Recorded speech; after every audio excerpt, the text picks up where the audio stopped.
खबरों के निष्पक्ष विश्लेषण के लिए सब्सक्राइब करें Jantantra TV and press the bell icon. Never miss any update. और प्रकाश कराज सीपीएम लीडर हमारे साथ जुड़ गए हैं। सर बहुत बहुत स्वागत है आपका जनतंत्र टीवी पर। साथ ही हमारे एडिटर इन चीफ वासिंदर मिश्र हमारे साथ जुड़े थे। Over to you sir. Prakash ji नमस्कार। नमस्कार वसिंदा जी। सबसे पहले तो जो कोरोना को लेके पूरे देश में एक अलग तरह की माहौल देखने को मिल रहा है और लग रहा है कि अब जो लोग शासन में हैं, जो सत्ता चला रहे हैं, उनको एक बार फिर गरीबों की याद आ रही है।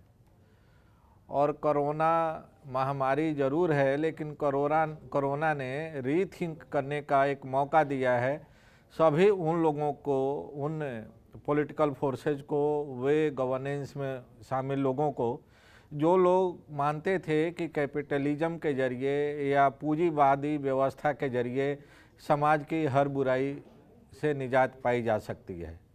तो अब आपको क्या लग रहा है कि ये कि अच्छा मौका भी है कि हमारी जो पॉलिसीज़ रही हैं भारत की, और जिस तरह से पैराडाइम शिफ्ट हुआ था प्रो पीपल पॉलिसीज़ को छोड़ के प्रो कैपिटलिस्ट पॉलिसीज़ की तरफ, उसको पुनर्विचार करना चाहिए और नए सिरे से पॉलिसीज़ बननी चाहिए, आपको लगता है? ये महामारी ने हमारे समाज में जो असमानताएं हैं, हमारे समाज में जो कुछ पूंजीवादी ढांचा है, उसका पूरा खुलासा किया है। और अभी तक केंद्र सरकार में बैठे हुए लोग नए सिरे से इसके बारे में सोचा नहीं है। गरीबों के बारे में अभी सबसे कम सोच दिया गया है, ख्याल दिया गया है, क्योंकि आप जानते हैं कि हमारे देश में अभी 50% जो परिवार है उनके लिए फौरी तौर पर आर्थिक मदद और स्वास्थ्य के लिए जो प्रावधान है वो आवश्यक रूप से देना चाहिए, मुफ्त में राशन देना चाहिए। लेकिन अभी तक केंद्र सरकार ने सिर्फ 1,70,000 करोड़ का पैकेज अनाउंस किया था। उसमें से आधा तो पहले से बजट में जो दिया था वही बात थी, और सिर्फ 90,000 करोड़ के आसपास के नए फंड दिए गए हैं। ये सिर्फ हमारे जीडीपी का आधा % है, 1% भी नहीं है। तो अभी फौरी तौर पर महामारी के खिलाफ हमारा जो अभी हमारी लड़ाई है उसको सफलतापूर्वक चलाना है, और उसके लिए देश की जनता के लिए अभी राशन मुफ्त में और आमदनी के लिए जो आजीविका खत्म हो गई है उसके लिए इनकम सपोर्ट, आर्थिक मदद देने की जरूरत है। और केंद्र सरकार राज्य सरकारों को इस तरह फंड नहीं दे पाएंगे तो वो पूरा भी नहीं हो पाएगा। तो ये पहली बात है, फौरी बात है। दूसरी बात जो आपने पूछा कि हमारे देश में पूंजीवादी व्यवस्था में हमने देखा है कि स्वास्थ्य प्रणाली जो है उसकी पूरी तरह निजीकरण किया जा रहा था। सरकार की health policy, health sector policy यही रहा है। और आप देख सकते हैं कि केरल में जहां सार्वजनिक स्वास्थ्य प्रणाली है, पब्लिक हेल्थ सिस्टम है, वो इस महामारी को किस तरह सक्षम रूप से मुकाबला कर रहे हैं। तो मेरे ख्याल में ये सही समय है जहां नीतियों के आधार पर नॉट प्रॉफिट्स, पीपल फर्स्ट, जनता पहले होना चाहिए, मुनाफा बाद में। तो स्वास्थ्य के क्षेत्र में हो, शिक्षा के क्षेत्र में हो, हमारे देश की जो आर्थिक नीतियां हैं उसका पूरा अभी बदलाव या परिवर्तन की जरूरत है। इसके लिए हम बार बार सवाल रख रहे हैं, हमारे मुद्दे रख रहे हैं, लेकिन अभी तक कोई इसके बारे में पुनर्विचार की कोई अभी लक्षण नहीं देख रहे हैं। कॉमरेड, केरल का जो मॉडल है कोरोना से लड़ने का, वो एक तरह से पूरे देश का मॉडल बनता जा रहा है। और केरल ने ये साबित कर दिया है कि पब्लिक सेक्टर व्यवस्था ही उपयोगी है भारत के कॉन्टेक्स्ट में।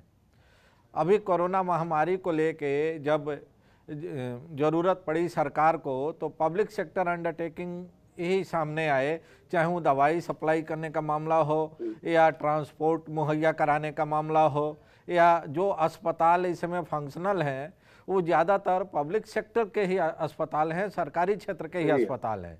निजी क्षेत्र के अस्पताल और बड़े पूंजीपतियों ने तो खुद को अपने अपने घरों में बंद कर लिया और अपने अस्पतालों को भी बंद कर दिया कि उनका अस्पताल इन्फेक्शस ना हो।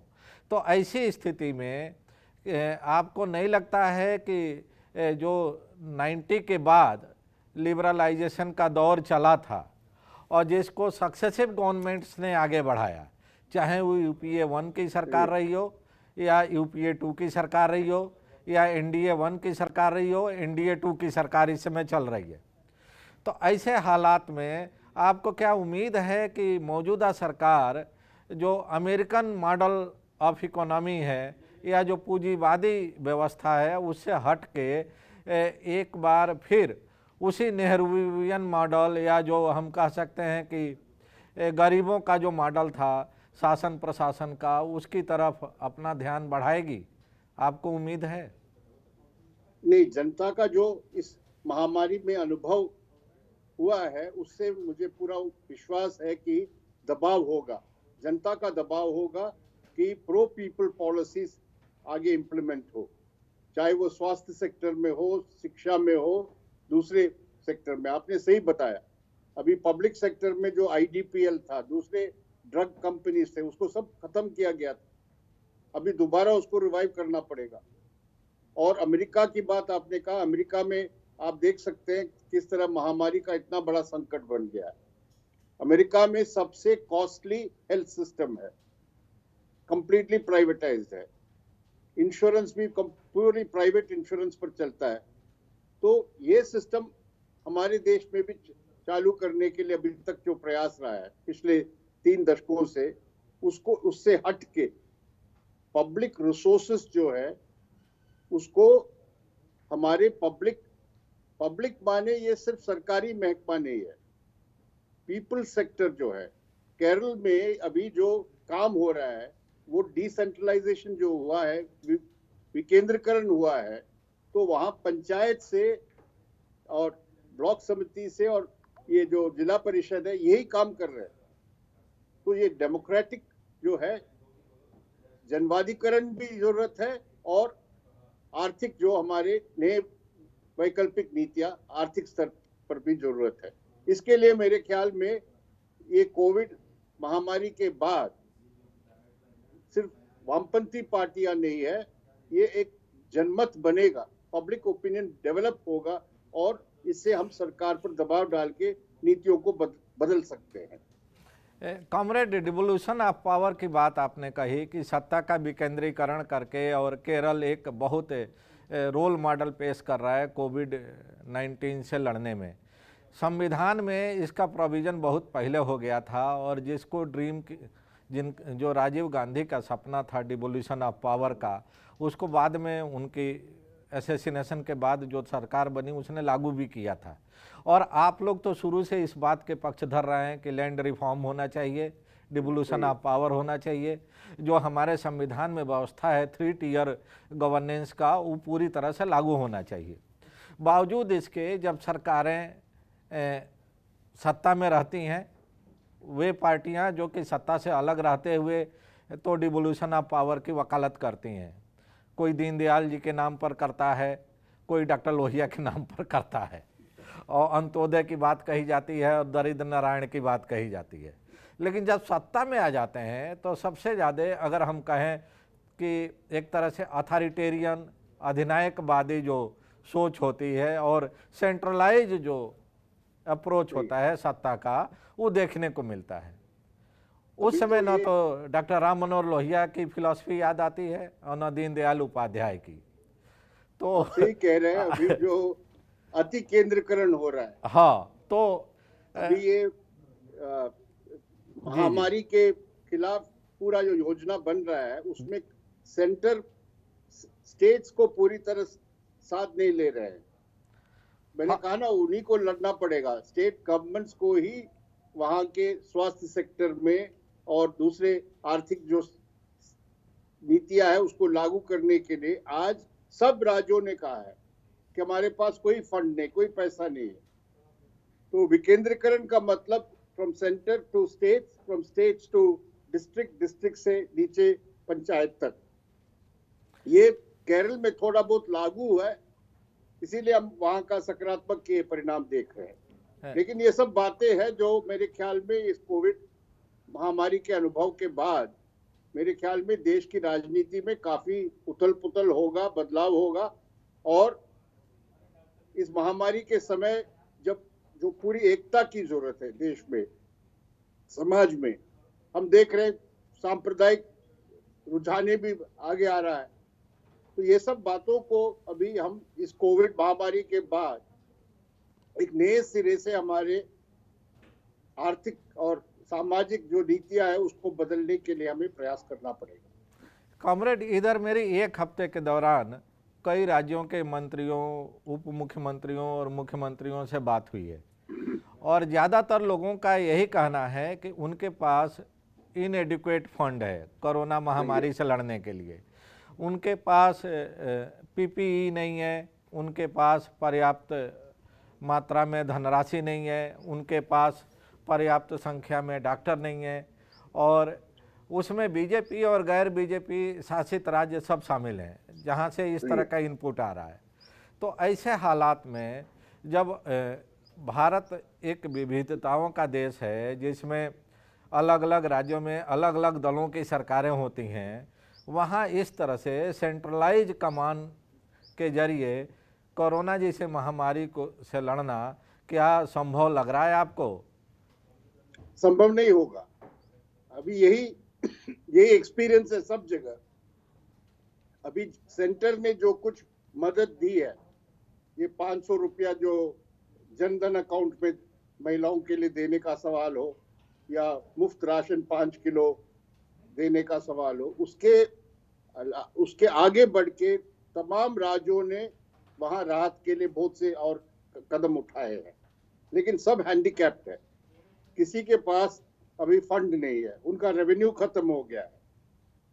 तो केंद्र सरकार को अभी जो उनका नव उदारवादी आर्थिक जो नीतियों का फ्रेमवर्क है उसको तोड़ के, हमेशा कहते हैं हमारा फिस्कल डेफिसिट नहीं बढ़ना चाहिए, वित्तीय घाटा नहीं बढ़ना चाहिए। अरे इस समय पर आप कम से कम जीडीपी का 5%, अभी तो आधा परसेंट 1% खर्च किया है, 5% अभी ज्यादा पैसा रिजर्व बैंक से आप कर्जा लीजिए, नोट प्रिंट कीजिए और राज्यों को ग्रांट दीजिए और राज्यों को कहिए आप भी ऋण ले सकते हैं डायरेक्टली रिजर्व बैंक से। और इस समय आप नहीं खर्चा करेंगे तो फिर बाद में कब करेंगे? अभी उन्होंने एक फैसला लिया है, कोई समझ नहीं पा रहे हैं। हमारे फूड कॉर्पोरेशन ऑफ इंडिया के गोदामों में 60-70 लाख टन अनाज पड़ा है, जिसमें चावल है, गेहूं है वगैरह। अभी उन्होंने कहा है हम एथेनॉल, इस चावल से एथेनॉल प्रोड्यूस करेंगे और सैनिटाइजर बनाएंगे। अरे पहले लोगों को खाना दो, मुफ्त में दो। तो सवाल ये है कि इस महामारी के अनुभव से ये बहुत साफ हुआ है पूरे देश में कि आज की जो राजनीति है, आज की जो नीतियां है, इस सब में पूरी तरह बदलाव ले आना पड़ेगा, एक बुनियादी बदलाव की जरूरत है। कॉमरेड, आपको लगता है कि हमारी सरकार न्यू इकोनॉमिक इंपीरियलिज्म की तरफ बढ़ रही है और अभी जो चावल से इथेनॉल से सैनिटाइजर बनाने की बात कहने वाले लोग हैं, वो क्या उसी कहानी को दोहरा रहे हैं जो फ्रेंच रिवॉल्यूशन के समय में हुआ था कि जब वहाँ की जनता भूखों मर रही थी और जनता ने कहा कि हमको रोटी चाहिए, तो वहाँ के जो सत्ता में लोग थे उन्होंने कहा कि इनको ब्रेड बंटवा दो। तो इसमें ऐसा है जी, कोई संवेदनशीलता नहीं है, इनसेंसिटिव है।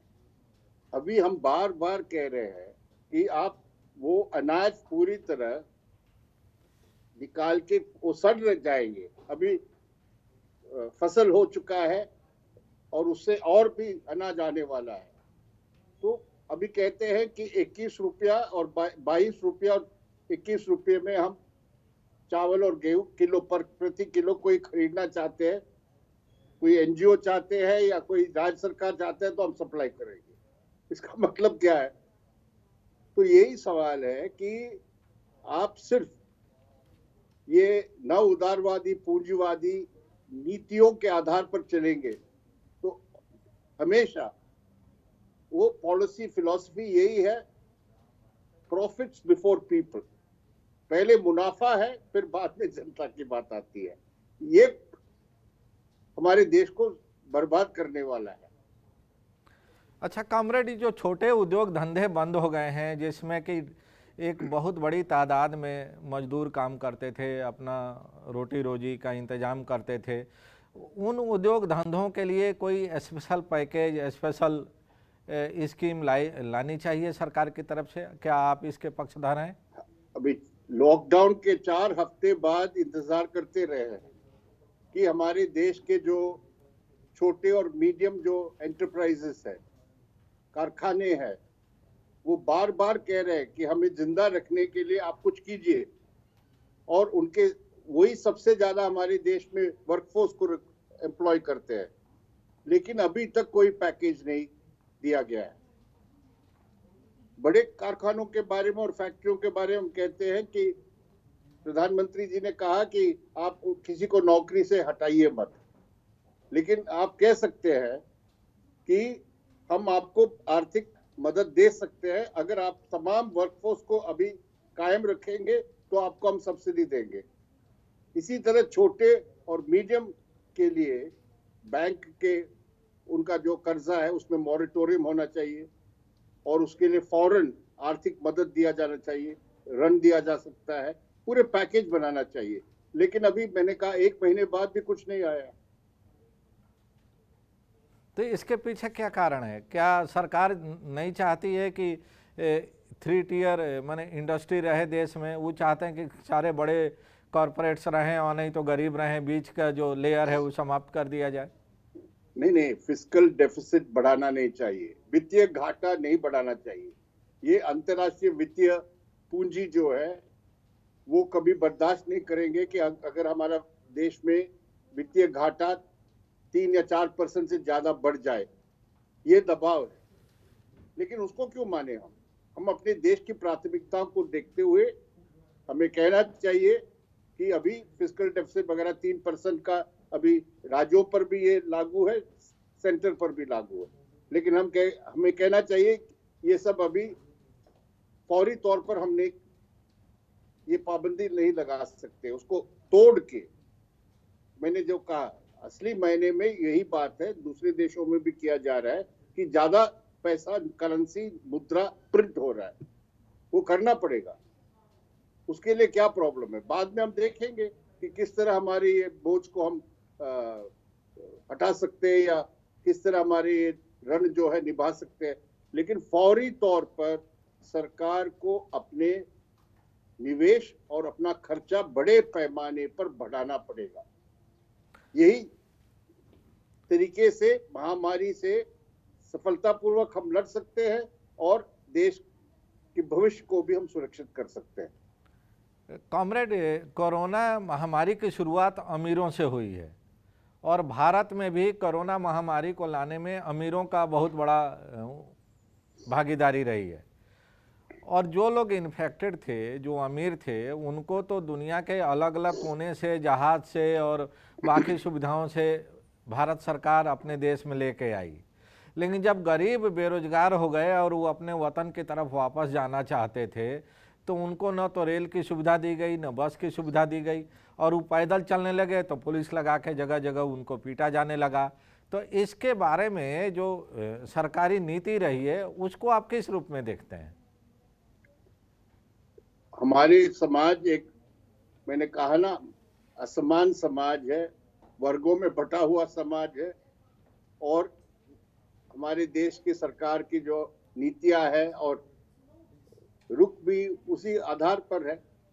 आप बता रहे थे कि लाखों, हम बार बार, हमारी केरल सरकार ने सुझाव दिया था, महाराष्ट्र की सरकार ने सुझाव दिया था पिछले बार मुख्यमंत्रियों से जब वीडियो कॉन्फ्रेंस हुई, प्रधानमंत्री जी से उन्होंने कहा कि आप कुछ स्पेशल ट्रेन तैयार कीजिए नॉन स्टॉप केरल से बिहार के लिए, या केरल से कलकत्ता के लिए या बम्बई से बिहार के लिए, ताकि ये मजदूरों को आप सुरक्षित रूप से वहां पहुंचा सकते हैं और वहां उनका क्वारंटीन हो, उसके लिए अरेंजमेंट हो सकता है, लेकिन अभी तक नहीं किया। और इन सब लाखों मजदूरों के खाने का व्यवस्था, रहने का व्यवस्था सब राज्य सरकार कर रही है और वो नहीं चाहते, वो चाहते कि अपने घर वापस जाए, लेकिन अभी तक उन्होंने ये बात को माना नहीं है। कॉमरेड, आप चाहते हैं कि सरकार एक ऑल पार्टी मीटिंग बुलाए जिसमें सारे दलों के वेटरन लीडर्स हों जो अनुभवी हैं, जिनको शासन में और संगठन में और देश के नब्ज के बारे में जानकारी है, उनकी एक ऑल पार्टी मीटिंग बुला के और उनसे सलाह मशविरा किया जाए इस महामारी से निपटने के लिए? एक मीटिंग प्रधानमंत्री ने पार्लियामेंट के पार्टियों के नेताओं के साथ कर चुका है और 2 बार तो मुख्यमंत्रियों के साथ बैठक हुई है, वीडियो कॉन्फ्रेंसिंग हुई है। अभी 27 तारीख को तीसरे बार कर रहे हैं। तो सलाह मशवरा करने में कोई प्रॉब्लम नहीं है, और भी मीटिंगें हो सकती है, लेकिन सवाल है कि आपकी समझ क्या है, रुख क्या है हमारे देश की आम जनता के प्रति जो है उसका सवाल है। उसमें बहुत से सकारात्मक सुझाव दिए गए हैं, किसी भी पार्टी के हो, किसी भी राज्य सरकार के हो। मैंने देखा सब राज्य सरकारें अपने अनुभव से बहुत व्यवहारिक तरीके के प्रैक्टिकल सजेशन दिए हैं, उसको सब उनको देख के एक्सेप्ट करना पड़ेगा जो सही है या जो प्रैक्टिकल है। इसके बारे में अभी टाइम नहीं है। मेरे ख्याल में अभी लॉकडाउन 3 मई के बाद इसी रूप में नहीं चल सकता है।